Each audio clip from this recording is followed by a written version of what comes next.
कल question number 25 तक हम लोग we have done, right? So today we are going to discuss question number 26, 7, 8। ये comprehension based question था जिसमें दो ब्लॉक दिए, एक 20 kg, दूसरा 10 kg, और coefficient of friction between A and B 0.4 है, और इस सरफेस के साथ जो कोफिशिएंट ऑफ फ्रिक्शन दिया था वो 0.1 दिया था। ऊपर वाले पर एक फोर्स लगा हुआ F जिसका वैल्यू यहाँ पे मेंशन नहीं है। इसमें दो कॉलम बनाए गए थे, कॉलम 1, कॉलम 2 और कॉलम 3। ये 3 कॉलम्स हैं। इसमें करना क्या है कि नीचे जैसे ये क्वेश्चन नंबर 26 लिखा हुआ है, इस 26 क्वेश्चन में ये कहा गया है कि जो ये फोर्स F दिया है इसको 10 मानो और आंसर निकालो, और ये देखो कि जो ए और बी के बीच में फ्रिक्शन फोर्स लगेगा वो कॉलम पी, क्यू और आर में दिया हुआ है। लेकिन जो ब्लॉक ए और बी के एक्सीलरेशंस जो निकल कर आएंगे as per the given condition, वो ए बी सी यहाँ लिखे हुए हैं, और कॉलम थर्ड में बी का एक्सीलरेशन मेंशन है, कॉलम सेकंड में ए का एक्सीलरेशन मेंशन है, और कॉलम 1 में ये बताया गया है कि फ्रिक्शन कितना लगेगा। ये तो क्वेश्चन की स्टार्टिंग थी। अब जैसे अगर हम लोग इसमें ध्यान से देखें तो जो ब्लॉक था 20 kg और ऊपर एक ये ब्लॉक था 10 kg। 10 kg पर जब यहाँ पे फोर्स लगेगा तो यहाँ पे कुछ फ्रिक्शन की डायरेक्शन आपको बनानी पड़ेगी। जैसे ही 10 kg आगे की तरफ भागना शुरू करेगा तो वो इस बी ब्लॉक को अपनी डायरेक्शन में ले जाना चाहेगा। तो जो बी ब्लॉक है वो इस पर पीछे की तरफ एक फ्रिक्शन फोर्स लगाएगा, ये ए पर लगेगा और बी अप्लाई करेगा। यहाँ पर जो फोर्स ऑफ फ्रिक्शन होगा वो बी पर लगेगा बट ए अप्लाई करेगा। अब मैं ये जान लेता हूँ कि ए बी और ये बी ए का जो मैक्सिमम वैल्यू है वो कितना हो सकता है। तो यहाँ पर कोफिशिएंट ऑफ फ्रिक्शन दोनों के बीच में 0.4 है, और ब्लॉक का मास 10 kg, यानी जब mg निकालेंगे तो 100 आएगा। इसको सॉल्व किया तो 40 न्यूटन आ गया। पर ये याद रहे, ये 40 न्यूटन मैक्सिमम फ्रिक्शन फोर्स लगता है। मतलब अगर ए और बी दोनों साथ चलेंगे या नहीं चलेंगे वो आगे डिस्कस करेंगे। फिलहाल तुम ये देखो कि ब्लॉक बी को चलाने के लिए जो सोर्स ऑफ फोर्स है वो ओनली एंड ओनली 40 न्यूटन है, जो इन दोनों के बीच में मैक्सिमम फ्रिक्शन फोर्स लगाया जा सकता है। अब जैसे मैं क्वेश्चन नंबर 26 पर आता हूँ। 26 क्वेश्चन में ये बोला गया कि जो एक्सटर्नल फोर्स है उसका वैल्यू 10 न्यूटन है। मतलब यहाँ पे साफ है कि जो दो ब्लॉक थे इसमें इधर की तरफ 10 न्यूटन फोर्स लगाया गया। तो जब ये 10 न्यूटन लगता है, इन दोनों के बीच में अवेलेबल फ्रिक्शन का वैल्यू 40 न्यूटन है, यानी अप्लाइड फोर्स से कहीं ज्यादा है। तो क्या होगा, इन दोनों के बीच में कोई भी स्लिपिंग नहीं होगी। एक दूसरे से जो प्रोटेक्शन है वो 40 न्यूटन का है, लेकिन आप पुल कर रहे हो 10 से, है उसको जरूरत से ज्यादा। तो यहाँ पर ये दोनों आपस में स्लिपिंग नहीं करेंगे। दूसरी चीज, फ्रिक्शन फोर्स का वैल्यू कितना होगा। फ्रिक्शन एक सेल्फ एडजस्टेबल फोर्स है तो उसके पास 40, पर वो देता है डिमांड के अकॉर्डिंग। डिमांड 10 की है तो देगा भी 10। तो एक आंसर ये मिलेगा कि फ्रिक्शन का आंसर आएगा 10 न्यूटन। दूसरी चीज, जब यहाँ 10 न्यूटन लगाओगे तो अपने क्वेश्चन को ध्यान से देखिए कि पीछे की तरफ एक फ्रिक्शन फोर्स और लगेगा। मैक्सिमम वो कितना हो सकता है। कोफिशिएंट ऑफ फ्रिक्शन नीचे दिया है 0.1, और सिस्टम का मास 10 + 20 30, जी से मल्टीप्लाई करेंगे तो 300, यानी ये वैल्यू आएगी 30 न्यूटन। अब देख सकते हो कि अप्लाइड फोर्स 10 न्यूटन है दोनों को, क्योंकि अगर मैं इस पूरे को एक सिस्टम मानता हूँ तो मैं ये कह सकता हूँ कि इस पूरे सिस्टम पर राइट हैंड साइड में फोर्स लग रहा है 10 न्यूटन और लेफ्ट हैंड साइड में इस पे फोर्स लग रहा है 30 न्यूटन। फिर बच्चे बोलेंगे बीच में फ्रिक्शन की बात क्यों नहीं की, क्योंकि जब आप 10 से अप्लाई करोगे अपोज करेगा 30, उन दोनों से कहीं ज्यादा है 40 जो उन दोनों के बीच में लगा हुआ है, तो ये दोनों हटेंगे तो नहीं, स्लिप तो करेंगे ही नहीं। लेकिन यहाँ पर एक चीज देख सकते हो कि जो एक्सटर्नल फोर्स लगा रहे हो 10 न्यूटन, उसका वैल्यू कम है, लेकिन जो मैक्सिमम फ्रिक्शन ग्राउंड पर लग रहा है वो वैल्यू ज्यादा है। तो यहाँ किसी तरह का कोई मोशन नहीं होगा। तो दो आंसर आ गए, एक तो फ्रिक्शन फोर्स 10 न्यूटन होगा और मोशन नहीं होगा, तो ब्लॉक चाहे आपका ए हो या ब्लॉक बी हो दोनों का एक्सेलरेशन 0 आएगा। कहने का मतलब, अब अगर इस क्वेश्चन नंबर 26 के ऑप्शन को ढूंढोगे P B, B R A, Q B, तो यहाँ से पढ़िए पी में लिखा है friction force between A and B 40 newton. जी नहीं, अगर ये फ्रिक्शन फोर्स की जगह मैक्सिमम फ्रिक्शन वर्ड यूज किया होता तो मैं 40 लेता। Friction force between A and B 10 newton, yes, तो यानी इसका एक आज 26 का क्यू सही होगा। और क्यू के सामने ध्यान से देखो लिखा हुआ है दोनों का एक्सेलरेशन 0 है क्योंकि मोशन नहीं है, तो ये भी सही है। तो क्यू और बी ये दो ऑप्शन जहां लिखे होंगे वो सही होगा, तो वो लिखा है सी ऑप्शन में। तो 26 का ऑप्शन सी सही था। इसी टाइप से जब क्वेश्चन नंबर 27 पर जाओगे, अब देखिए 27 में बोला गया कि एक्सटर्नल फोर्स को 35 न्यूटन कर लो। तो ध्यान से देखिए यहाँ पर 35 न्यूटन लगेगा, लेकिन इन दोनों के बीच में जो मैक्सिमम फ्रिक्शन है वो 40 न्यूटन है। अभी भी ये साथ में चलेगा, क्यों? आप इसको पुल करोगे 35 से, लेकिन जो मैक्सिमम फ्रिक्शन अवेलेबल है इन दोनों के बीच में वो जरूरत से ज्यादा है, बट वो मैक्सिमम फ्रिक्शन है, ये ध्यान रखना। फ्रिक्शन देगा उतना ही जितनी डिमांड आएगी, और डिमांड आई है आपकी 35 न्यूटन की। तो यहाँ पर जो फ्रिक्शन फोर्स ये अप्लाई करेगा वो 35 ही करेगा। उसके बाद जो यहाँ पर ये ब्लॉक है नीचे की तरफ, इस पर यहाँ पे जो फ्रिक्शन फोर्स लग रहा है उसकी वैल्यू है 30 न्यूटन, और इधर जो फ्रिक्शन लग रहा होगा वो वैल्यू तो पहले ही फ्री बॉडी डायग्राम में बना चुके हो, ये 20 और ये 10। अब देखते हैं इसमें क्या सही होगा। अब मुझे ये देखना है कि जो फोर्स निकला, फ्रिक्शन फोर्स बिटवीन ए और बी, मुझे चेक करना है कि यहाँ पर कितने की जरूरत होगी। उससे पहले हमें ये देखना पड़ेगा कि ये पूरा सिस्टम जो साथ में चल रहा है पर उसका एक्सेलरेशन है कितना। तो एक्सेलरेशन निकालने जाओगे किसका? सिस्टम का। तो नेट फोर्सेस देखिए 35 न्यूटन राइट साइड में, स्लिपिंग नहीं हो रही है तो इसकी जरूरत अभी नहीं है। और ये देखिए ग्राउंड पर 30, तो यहाँ पे करो 30 डिवाइड बाई इस पूरे सिस्टम का मास कितना है 10 और 20 यानी 30। तो यहाँ से मिला 5 अपॉन 20, तो एक्सेलरेशन का वैल्यू आ गया 1/4 मीटर पर सेकेंड स्क्वायर। 1/4 नहीं, 1/4 क्यों आएगा यार? मास ये 10 है, ये 20 है, तो ये 30 होगी। क्या कर रहा हूँ मैं सुबह से? ये 30 है तो यहाँ भी 30 है, तो 1/4 नहीं आएगा, ये 1/6 आएगा। देख लिया ना, ये मैंने जल्दबाजी में मास को ऐड नहीं किया था सही से, क्योंकि मास 10 और 20 है। तो ये जो पूरा सिस्टम है ये कितने एक्सेलरेशन से आगे जाने वाला है? इसका एक्सेलरेशन आएगा आपके पास, यहाँ पे थोड़ी जगह बन गई, 1/6। यानी जो मैंने देखा है सिस्टम का एक्सेलरेशन आ रहा है 1/6। अब जरा सोचिए निकालना क्या है। मुझे ये देखना है कि फोर्स कितना लगेगा। तो नीचे वाला जो ब्लॉक था वो 20 kg था, ठीक। इस पर जो पीछे की तरफ फ्रिक्शन फोर्स लगा वो कितना था? 30 न्यूटन। मैं यहाँ पे जानना चाह रहा हूँ कि ये फोर्स लगेगा कितना, क्योंकि ये जितने फोर्स से नीचे वाले ब्लॉक को खींचेगा वो ये वाला फोर्स प्रोवाइड करेगा कौन? जो फ्रिक्शन दोनों के बीच में लग रहा था 40, वही तो प्रोवाइड करेगा। पर ये 20 kg वाला ब्लॉक कितने एक्सिलरेशन से इस समय मूव कर रहा है? तो आंसर है 1/6 मीटर पर सेकेंड स्क्वायर। कैसे जाना? क्योंकि दोनों साथ साथ चलेंगे। नेट फोर्स बाहर की तरफ 35, पीछे की तरफ 30 था, जिससे मैंने ये निकाला कि 1/6 से ये पूरा सिस्टम साथ चलेगा। मैं जानना चाह रहा हूँ केवल 20 पर फोर्स कितना लगेगा चलाने के लिए, क्योंकि जितना फोर्स लगेगा यानी उतनी जरूरत पड़ेगी, और वो ये वाली जरूरत पूरी करेगा कौन? तो आंसर है जो इन दोनों के बीच में फ्रिक्शन लग रहा है जिसका वैल्यू 40 है।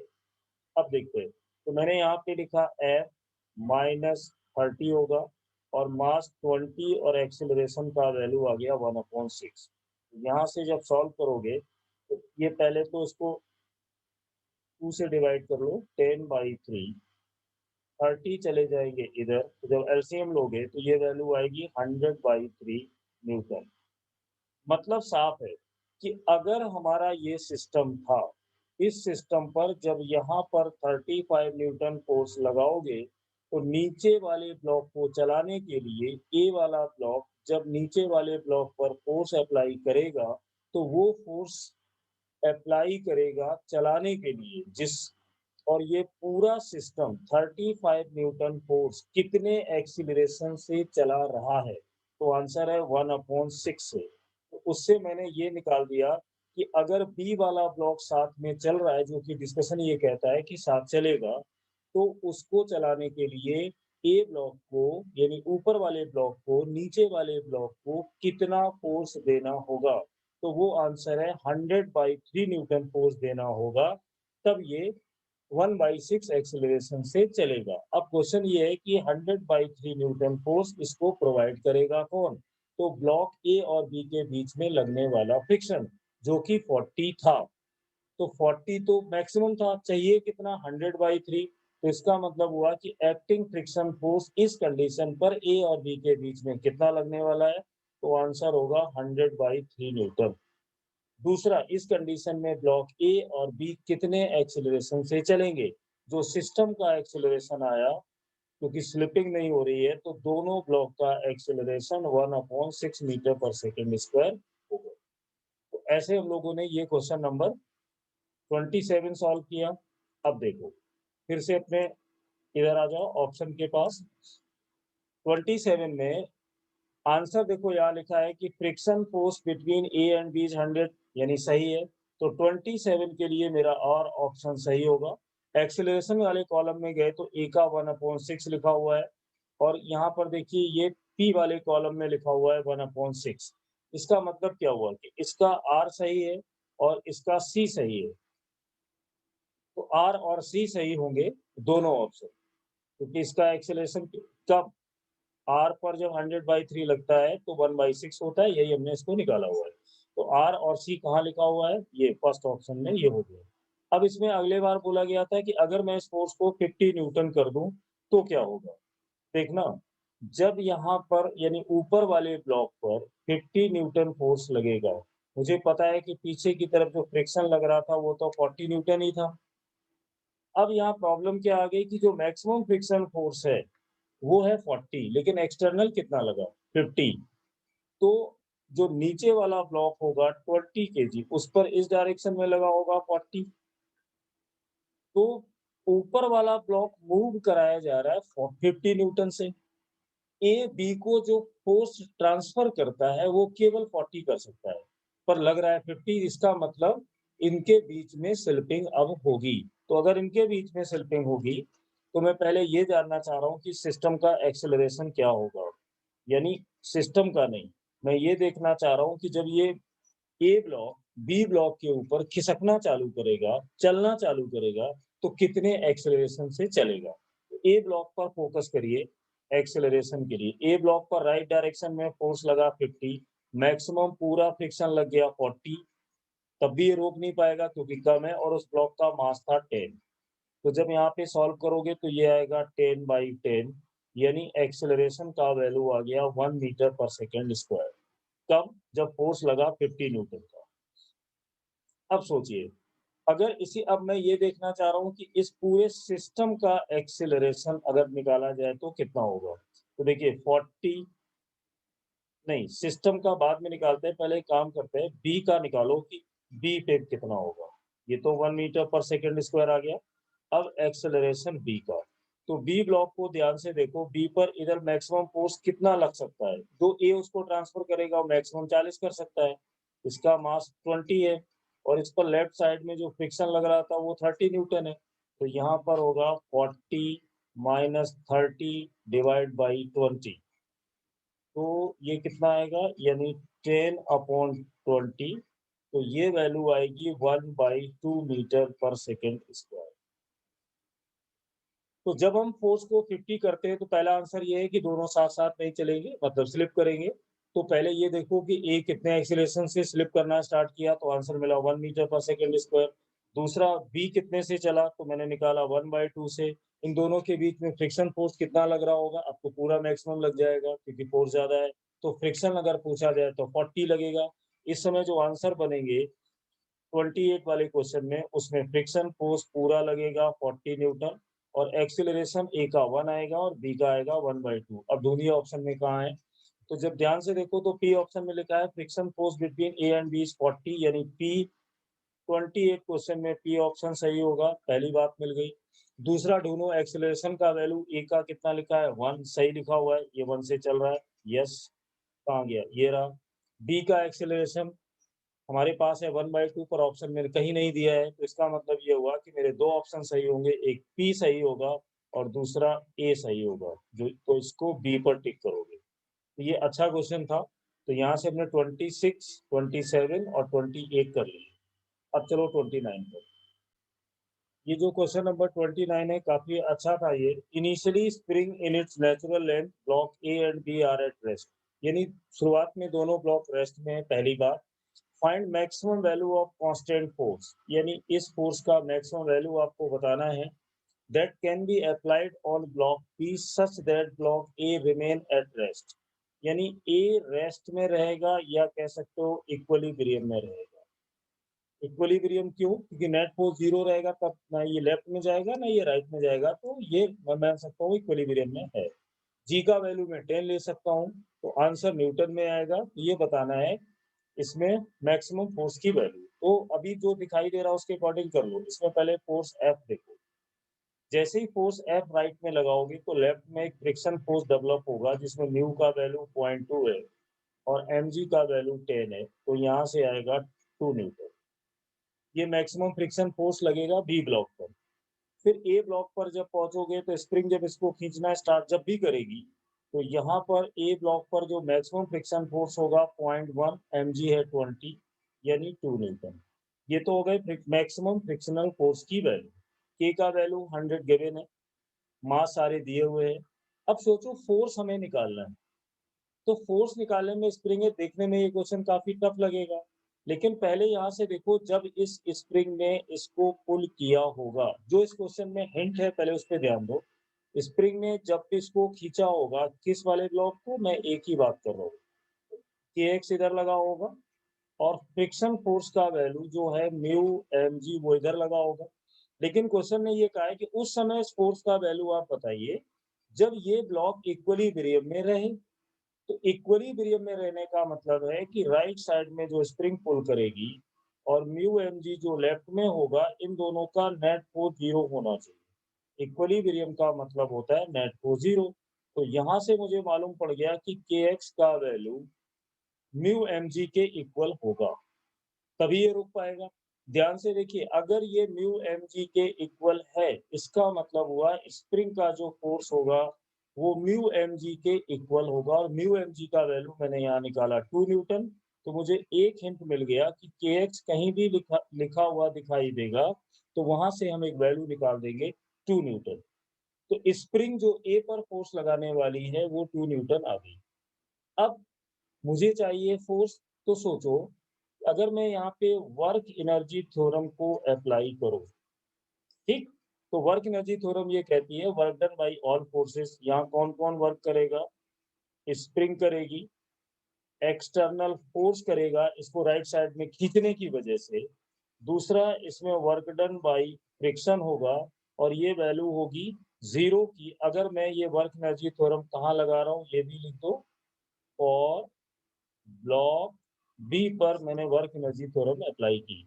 बताइए work done by spring force कितना होगा? तो फॉर्मूला होता है माइनस हाफ के एक्स स्क्वायर।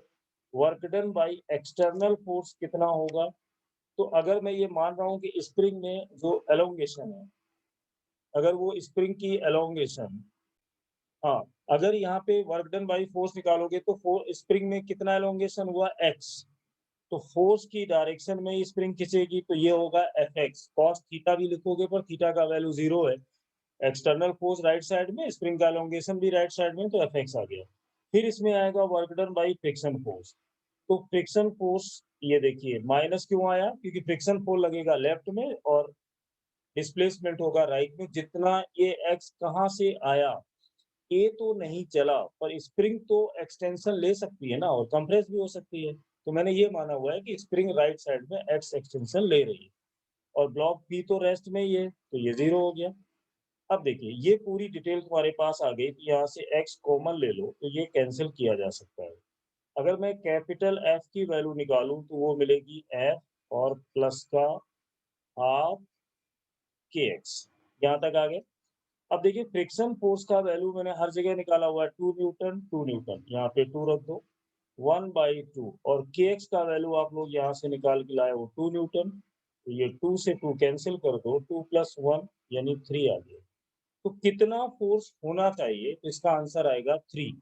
और ये डबल इंटीजर में लिखा कैसे जाएगा, तो 0 लिखोगे, 3 लिखोगे, 0.00 लिख के ऐसे, तो 29 का आंसर हो गया 3। अब देखो इसी में क्वेश्चन नंबर 30। क्वेश्चन नंबर 30 एक बिग कंसेप्चुअल क्वेश्चन था कि small block is projected up from bottom of a fixed incline plane. मतलब अपने पास एक इंक्लाइन प्लेन है, ऐसे बना लो, और देखना डायग्राम कैसे बनेगा। जैसे एक ब्लॉक को ऊपर की तरफ प्रोजेक्ट किया जा रहा है, यहाँ पर एंगल 60 दिया हुआ है, ठीक। From the horizontal coefficient of friction दिया है √3/2, यानी ये ध्यान रखना है कि म्यू का वैल्यू √3/2 है। The ratio of descending time to ascending time, तो इसमें गलती ना हो, डिसेंडिंग मतलब नीचे आना और असेंडिंग मतलब ऊपर जाना, दोनों का रेशियो बताना है। और उन दोनों का रेशियो दिया गया है लैम्डा, तो बताइए लैम्डा स्क्वायर का वैल्यू क्या होगा। अब देखना ये ब्लॉक जब ऊपर जा रहा होगा तो एक एक्सेलरेशन नीचे लगेगा g sin थीटा। जब ये ब्लॉक ऊपर की तरफ प्रोजेक्ट होगा तो फ्रिक्शन इस रिलेटिव मोशन को अपोज करेगा, जिसका वैल्यू होगा म्यू mg cos थीटा नीचे की तरफ। और ये ma फोर्स ऊपर लगा होगा, इसी वजह से क्या होगा, तो कहने का मतलब है अगर मैं निकालूं ऊपर जाने की डिस्टेंस के बेस पे इक्वेशन लिखूं तो क्या होगी, ut plus half at square. और ये ऊपर जाने का टाइम है, तो यहाँ पे मैंने लिख दिया असेंडिंग। इनिशियल वेलोसिटी 0 थी, प्लस देखो small block projected from a fixed incline plane, acceleration की वैल्यू कितनी आ रही है, यहाँ से साफ दिखाई देगा कि जब एक्सेलरेशन निकालोगे, तो मैं फिर लिख रहा हूँ, 0 हो चुका था, 1/2, और मैं मैग्नीट्यूड ले रहा हूँ डिस्टेंस का, जिससे प्लस माइनस का चक्कर ही ना रहे।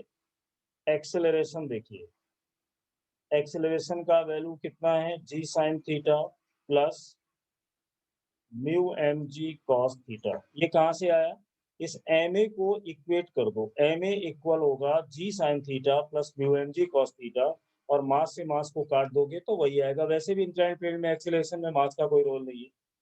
तो यहाँ से जो ऊपर जाने के लिए इक्वेशन बनेगी वो होगी 1/2 sin थीटा प्लस म्यू, और ये मास नहीं आएगा क्योंकि फोर्स लिखा है म्यू mg, जब इसके ऐसे तो यहाँ भी लिख सकते हो mg, तो यहाँ भी कॉमन लेके दिखा सकते हो mg। तो मैंने सब में से मास हटा दिया है क्योंकि एक्सेलरेशन वाले केस में मास नहीं आएगा, तो ये मास का यहाँ पे लिखना गलत है। समझ गए मैंने क्या बोला है, जी साइन थीटा नीचे लगेगा और म्यू जी कॉस थीटा भी नीचे लगेगा, और यहाँ पे मास नहीं लोगे जब एक्सेलरेशन की बात करोगे, क्योंकि ये फ्रिक्शनल फोर्स लिखा हुआ था। तो म्यू और म्यू के साथ होगा कॉस थीटा, जी ले लिया कॉमन, और साथ में यू एटी स्क्वायर, ये वो टाइम है जो ऊपर जाने के लिए है। जब ये ब्लॉक नीचे आना शुरू करेगा तो जी साइन थीटा अपनी डायरेक्शन नहीं बदलेगा, लेकिन नीचे आने की वजह से फ्रिक्शन रिलेटिव मोशन को अपोज करता है, तो वो ऊपर की तरफ लग जाएगा। जब ऊपर लगेगा तो अब मैं मान लेता हूँ कि जो डिसेंडिंग वाला आएगा, यू तो 0 था, 1/2, और ए डिसेंडिंग का टाइम, इसका भी मैग्नीट्यूड ले लो, क्योंकि जितना डिस्टेंस जाने में चलेगा उतना ही आने में आएगा, तो मैं मैग्नीट्यूड में लिख रहा हूँ जिससे माइनस का चक्कर ना आए। 1/2 जी कॉमन ले लिया, तो साइन थीटा तो नीचे रहेंगे, पर इस वाले केस में क्या होगा, जो म्यू कॉस थीटा है वो ऊपर लगेगा, और साथ में डिसेंडिंग वाला टाइम स्क्वायर। अब ये जो लेफ्ट हैंड साइड में डिस्टेंस लिखी है दोनों के लिए इक्वल है, क्योंकि इसने कहा है जाता है और आता है, तो इन दोनों को आपस में चाहो तो यहीं पे डिवाइड कर सकते हो। तो ये टाइम डिसेंडिंग का है, और असेंडिंग वाले में क्या आया था, 1/2 g sine theta plus mu cos theta, और टी का वैल्यू था असेंडिंग का स्क्वायर। इन दोनों को आपस में डिवाइड कर दो। जब डिवाइड करोगे हाफ जी कैंसिल, एस एस कैंसिल, तो और टी ए जब दोनों को यहाँ पे सॉल्व करोगे तो देखो क्या आएगा, ये वैल्यू आएगी साइन थीटा प्लस का म्यू कॉस थीटा, इधर जाएंगे और डिवाइड होगा sine theta mu cos theta, और डिसेंडिंग और असेंडिंग ये दोनों में। अब साइन थीटा की वैल्यू कितनी दी गई है, 60 डिग्री। म्यू का वैल्यू कितना है अपन लोग के पास, √3/2। ये सारी वैल्यू जब यहाँ पे रखोगे तो जो डिसेंडिंग और असेंडिंग का रेशियो आएगा वो वैल्यू तुम्हारे पास निकल कर आएगी √3 लैम्डा की वैल्यू। और ये लैम्डा क्यों, कहाँ से आया लैम्डा? देखो इसमें डिसेंडिंग और असेंडिंग का जो रेशियो है वो आपको लैम्डा लिखना था। सिंपल कैलकुलेशन बची हुई है, साइन थीटा का वैल्यू निकालो, म्यू का वैल्यू रखो, कॉस थीटा का कैलकुलेट करोगे √3 आएगा। लेकिन जब लैम्डा स्क्वायर निकालोगे तो फिर से इसकी वैल्यू आ जाएगी 3। तो इसका आंसर भी होगा 03.00। ये क्वेश्चन नंबर 30 होगा। ठीक, तो इसमें सिर्फ ये था कि जब ऊपर जाता है तो एक्सलेशन कैसे लगेगा, नीचे आता है तो कैसे लगेगा। डिस्टेंसेस इक्वल होंगी, दोनों को आपस में डिवाइड कर दो, टाइम का रेशियो निकालो, टाइम का रेशियो लैम्डा दिया था, लैम्डा स्क्वायर निकालना था, जस्ट सिंपल। 31 पर चलते।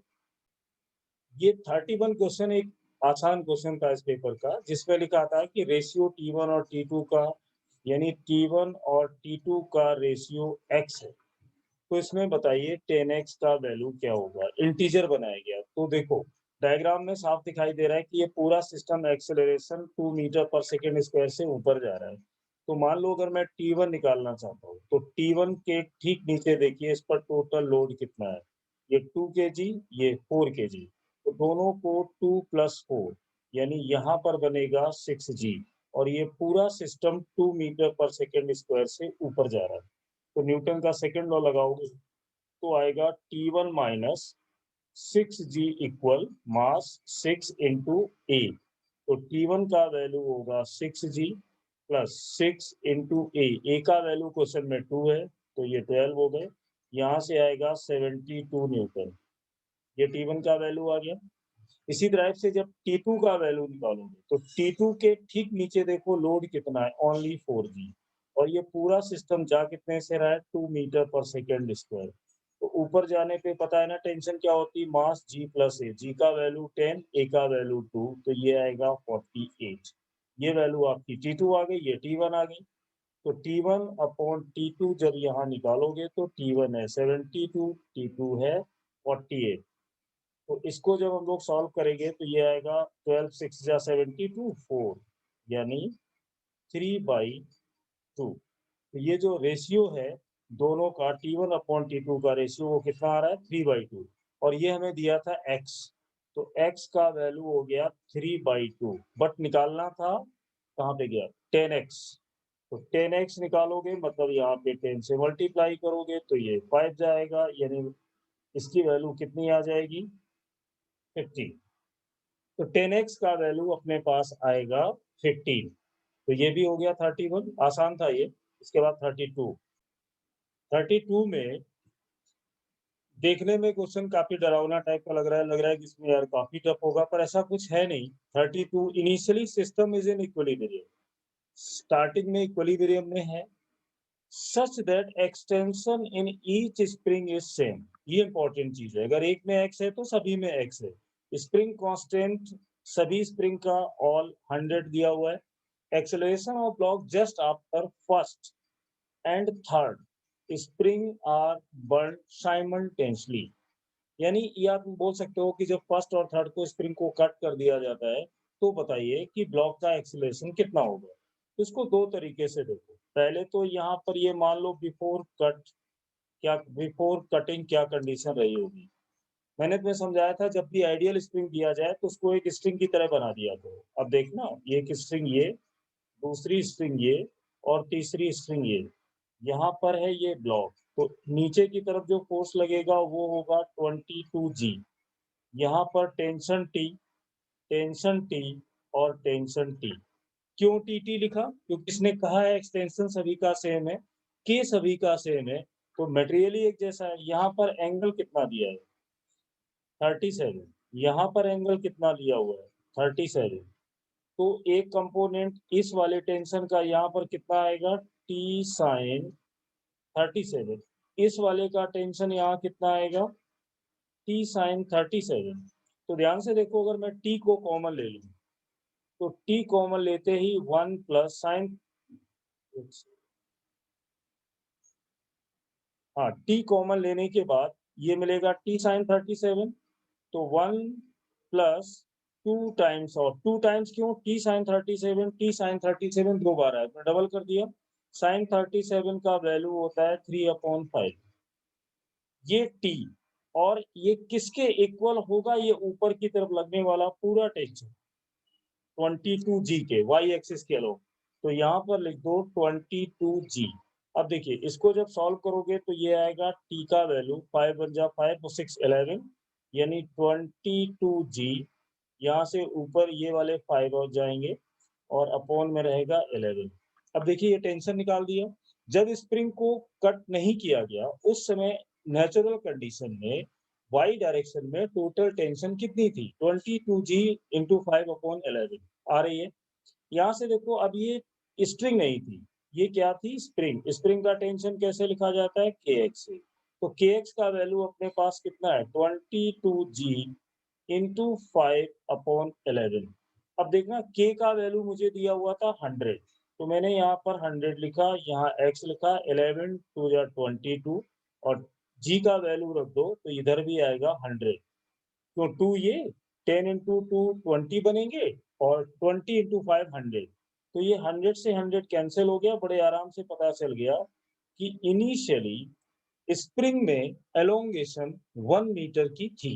मतलब जब ये मेथड इसको इन तीनों स्प्रिंग से ब्लॉक को नीचे लटकाया गया होगा तो तीनों स्प्रिंग थोड़े थोड़े खिंच गए होंगे, पुलिंग हुई होगी। पर क्वेश्चन ने ये कहा कि तीनों स्प्रिंग में जो ये पुलिंग होगी वो इक्वल अमाउंट की होगी। वो पुलिंग जब मैंने निकाली तो वो आई 1 मीटर। इसका मतलब ये है कि तीनों जो ये स्प्रिंग है, इन तीनों स्प्रिंग की जो पुलिंग है, एक्सटेंशन है, वो 1 मीटर तीनों में होगी। ठीक, यहाँ तक बात हो गई। अब इसमें एक क्वेश्चन का सेकंड पार्ट देखो। ये तो हो गया पहला बिफोर कटिंग। अब अगर फर्स्ट और थर्ड स्प्रिंग को कट कर दिया जाता है तो अपने पास जो डायग्राम फाइनली बनकर आएगा वो कैसा होगा, इन तीनों को कट करने के बाद अगर इसको कट करेंगे तो देखो ये स्प्रिंग आएगी एक ऐसे ऊपर की तरफ, यहाँ पर फोर्स लग रहा होगा के एक्स और नीचे जो ये ब्लॉक था इस पर फोर्स लगा होगा 220 न्यूटन क्योंकि 22G था। इधर वाले स्प्रिंग कहाँ गए, कट हो गए। इधर वाले स्प्रिंग कहाँ गए, कट हो गए। अब बड़े आराम से देख सकते हो कि ये ब्लॉक स्प्रिंग के एक्स ऊपर खींच के ले जाएगी तो यहाँ पर एक एक्सेलरेशन होगा किसके अंदर, ब्लॉक के अंदर, जो मुझे निकालना है। अब न्यूटन का सेकंड लॉ लगा दो। ऊपर की तरफ लगने वाला फोर्स के एक्स, नीचे की तरफ लगने वाला 220, मास था 220 और एक्सेलरेशन कितना वो मुझे निकालना है। के का वैल्यू कितना है 100, एक्स का वैल्यू कितना है 1, ये कितना है 220, यहाँ पर कितना है 22 इंटू ए। जब इसको यहाँ से सॉल्व करोगे तो सॉल्व करने के बाद ये वैल्यू कितनी आएगी 120 और 22 ए। अब इसको सिंपली कैलकुलेट करो, कुछ है ही नहीं। 22 यहाँ से जब कैंसिल करोगे तो एक 2 से डिवाइड हो रहा है तो ऊपर आएगा 60 और नीचे आएगा 11। तो ए का वैल्यू आ गया 60/11 पर क्वेश्चन ने दिया था कि ये वैल्यू n/11 है, यानी n का वैल्यू अपन लोग के पास निकलेगा 60। तो स्प्रिंग को देख के फिर वही चीज आ गई, जब भी आइडियल स्प्रिंग हो टेंशन टी मान के सॉल्व किया करो और बाद में सेकंड लॉ लगाना था। तो ये अपना क्वेश्चन 33 सॉल्व हो गया, नहीं 32 था शायद ये, हाँ 32 डन। अब नेक्स्ट वाले पर आ जाओ। 33 एक बढ़िया क्वेश्चन है, इसको एज ए इंपॉर्टेंट मार्क कर सकते हो, अपने नोट्स में इसको शामिल करना है। जैसे लिखा था consider of two pulleys, both the pulleys are smooth and string, ये नॉर्मल सी बात है। if acceleration of m1 was 5 meter पर सेकेंड स्क्वायर डाउनवर्ड, ये चीज इंपॉर्टेंट है। नीचे की तरफ इसका एक्सेलरेशन दिया 5 मीटर पर second square. Find the value of m1 upon m2, जी का वैल्यू 10 ले सकते हो। ध्यान से देखो, जो एक्सेलरेशन दिया है, जो वैल्यू हमें मालूम है, क्यों ना क्वेश्चन को वहीं से स्टार्ट करें। यहाँ पे टेंशन हम लोग टी लिख देते हैं। तो अगर m1 के फ्री बॉडी डायग्राम पर जाओगे तो नीचे की तरफ जो फोर्स लगेगा उसका वैल्यू होगा m1g। एक्सेलरेशन हमें दिया है 5, ऊपर लगने वाला टेंशन है t। अगर इसकी इक्वेशन लिखी जाएगी तो क्या आएगी, m1g माइनस टी और 5m1। तो यहाँ से 5m1, हाँ ठीक है।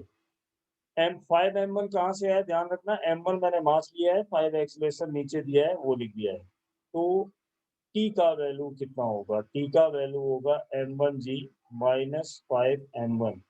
अब g का वैल्यू कितना है 10, तो ये हो गए 10m1 माइनस 5m1। तो अपन लोग के पास 5m1 वैल्यू टेंशन टी की आ गई और बहुत बड़ी राहत मिलती है जब इस टाइप के डायग्राम में टेंशन ही पता चल जाए। तो अभी मैं क्वेश्चन में आगे भी नहीं गया, जैसे ही इसने बोला कि 5 मीटर पर सेकंड स्क्वायर नीचे है, मैंने इसी को बना के टी का वैल्यू का आइडिया ले लिया।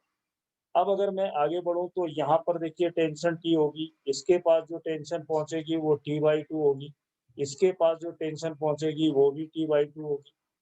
पर नोटिस करने वाली चीज़ यहाँ पर ध्यान से देखो कि m2 दोनों के मासेस इक्वल है। अगर ये मासेस इक्वल हैं, तो दोनों तरफ बैलेंस भी इक्वल है। इसका मतलब जब भी इसका एक्सेलरेशन निकलेगा, जो c का एक्सेलरेशन आएगा, वही b का होगा। क्यों ऐसा ले सकता हूँ? क्योंकि दोनों के मासेस इक्वल है। अब मुझे बस ये जानना है कि m2 ऊपर जाएगा या नीचे जाएगा? होंगे तो दोनों के एक्सेलरेशन सेम, ऊपर और नीचे कैसे समझूँ? तो उसके लिए अपनी वही जो मैंने क्लास में पढ़ाई थी उसको ध्यान दो कि यहाँ पर एक्सेलरेशन लिख दो कोई a0, नीचे एक एक्सेलरेशन b का, उसको वैल्यू मान लो सिर्फ a, और यहाँ पर एक्सेलरेशन जो लिखा है c, उसकी वैल्यू भी माननी पड़ेगी a, क्योंकि दोनों का मास सेम है तो एक्सेलरेशन सेम होगा। अब अपना कंस्ट्रेंट वाला रिलेशन लगाओ ap वाला। अगर ये वैल्यू अपनी ap होती तो a नॉट का वैल्यू कितना होगा? ab का वैल्यू कितना है? मान लो ab लिख दिया।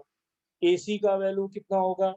तो यहाँ पर AC लिखोगे, लेकिन ये दोनों इक्वल है तो मैंने AC की जगह AB लिख दिया, ये 2 लिख दिया। जब इसको सॉल्व करोगे तो ऊपर भी 2 आएगा, ये दोनों ऐड हो जाएंगे। तो AB का वैल्यू कितना आ गया? A नॉट आ गया। और ध्यान से इसमें एक चीज और नोटिस करो कि साइन भी दोनों का सेम आ रहा है। मतलब जो वैल्यू AB की है वही वैल्यू A नॉट है, और ये A नॉट का डायरेक्शन देखो, जब A वाला ब्लॉक नीचे जाएगा तो राइट हैंड साइड वाले सिस्टम को ऊपर आना होगा। मतलब B ब्लॉक का एक्सेलरेशन अपवर्ड डायरेक्शन में A नॉट होगा, और वो A नॉट का वैल्यू कितना होगा? 5 मीटर पर सेकेंड स्क्वायर। बात समझ में आ गई? कंस्ट्रेंट से मैंने ये निकाल दिया कि राइट हैंड वाला सिस्टम ऊपर तो जा रहा है, क्योंकि m1 नीचे आएगा तो इसको ऊपर जाना होगा। वो वैल्यू थी 5, कंस्ट्रेंट लगाया तो ये 2 से 2 कट गए। मतलब इसने ये प्रूव कर दिया कि बी ब्लॉक जो होगा वो ऊपर की तरफ 5 मीटर पर सेकेंड स्क्वायर से जाएगा। अब इसके लिए न्यूटन का सेकंड लॉ लगा दो। तो ये अगर बी ब्लॉक है, बी पर ऊपर लगने वाला टेंशन कितना? t/2, जो अभी बनाया। नीचे की तरफ फोर्स कितना लगेगा? m2g। इसका एक्सेलरेशन कितना होगा ऊपर की तरफ? 5 मीटर पर सेकेंड स्क्वायर। अब बस समझ गए होगे, इस क्वेश्चन में कोई बचा ही नहीं है। न्यूटन का सेकंड लॉ सिंपली लगाना है, एक, बस काम खत्म। तो सेकेंड लॉ जब हम लोग लगाएंगे तो क्या होगा? ऊपर की तरफ लिखेंगे t/2, नीचे लिखेंगे m2g, इक्वल होगा m2 इंटू 5। तो t/2 कितना हुआ? m2g उधर जाएंगे तो m2g का वैल्यू 10, और यहाँ पर होगा 5m2। 10m2 5m2 15m2, 2 भी उधर जाएगा तो टोटल वैल्यू आएगी 30m2। अब देखो ये अपने पास दूसरी इक्वेशन है, और फर्स्ट इक्वेशन निकाली थी 5m1। अब मुझे जो इस क्वेश्चन में रेशियो बताना था, वो रेशियो बताना था m1/m2। तो क्यों ना इक्वेशन फर्स्ट से दूसरे को डिवाइड कर लो। तो इधर से होगा 5m1 और इधर होगा 30m2, और ये दोनों टी कट जाएंगे। तो सिंपली ये निकल कर आएगा कि m1/m2 का रेशियो 5 6 जा 30, यानी 1/6। m1/m2 किया है तो 1/6 नहीं, हाँ m1/m2 का वैल्यू 1/6 आ रहा है इसमें। अब देख लो आंसर में क्या पूछा था। ये m1/m2 और ये 5 6 जा, अरे नहीं, अरे इधर कैसे आएगा? क्या कर रहा हूँ? ये है m1/m2। छोटी सी मिस्टेक है, ध्यान रखना। तुम लोगों से भी एग्जाम में बता रहे थे ना, छोटी छोटी गलतियां हो जाती हैं, ऐसे ही हो जाती है। जैसे देखो मैंने कर दी, m1/m2 का वैल्यू यहाँ 6 आ रहा है, ये 1 है और मैं लिख रहा था उधर, तो m1/m2 6 उधर जाएंगे तो ये आंसर आएगा 6, यानी 6.00। इसका आंसर ये निकलेगा। अब चलेंगे क्वेश्चन नंबर 34 पर। 34 फिर एक आसान क्वेश्चन था। तो वेलोसिटी ऑफ पार्टिकल दिया हुआ था ये, टाइम इंटरवल 0 से 10, if the distance traveled by particle in given time interval is 10 n हो तो n का वैल्यू बताइए। तो डिस्टेंस निकालने का फॉर्मूला क्या होता है, मैग्नीट्यूड ऑफ वेलोसिटी dt, और 0 से कितना इंटरवल है, 10 सेकेंड। तो कहने का मतलब इसका जब मैग्नीट्यूड निकालोगे तो 2 का स्क्वायर 4, 1 और 4, और इसका करना होगा dt, लिमिट होगी 0 से 10, ये 9 आएगा, यानी 3 बाहर आ जाएंगे। इंटीग्रेट करोगे क्योंकि यहाँ पे सिर्फ 3 मिलेगा, dt का इंटीग्रेशन होगा t, 0 से होगा 10, तो 3, 10 माइनस 0, तो इसका आंसर आएगा 30। और हम लोगों से पूछा था कि ये जो डिस्टेंस है वो 10n है, तो अगर मैं 10n यहाँ पर लिख दूं, अपने आंसर पे जाऊं तो 3 से मल्टीप्लाई करोगे तभी ये 30 बनेगा। तो n की जगह कितना लिखा हुआ है, 3, तो इसका आंसर हुआ 0.3300।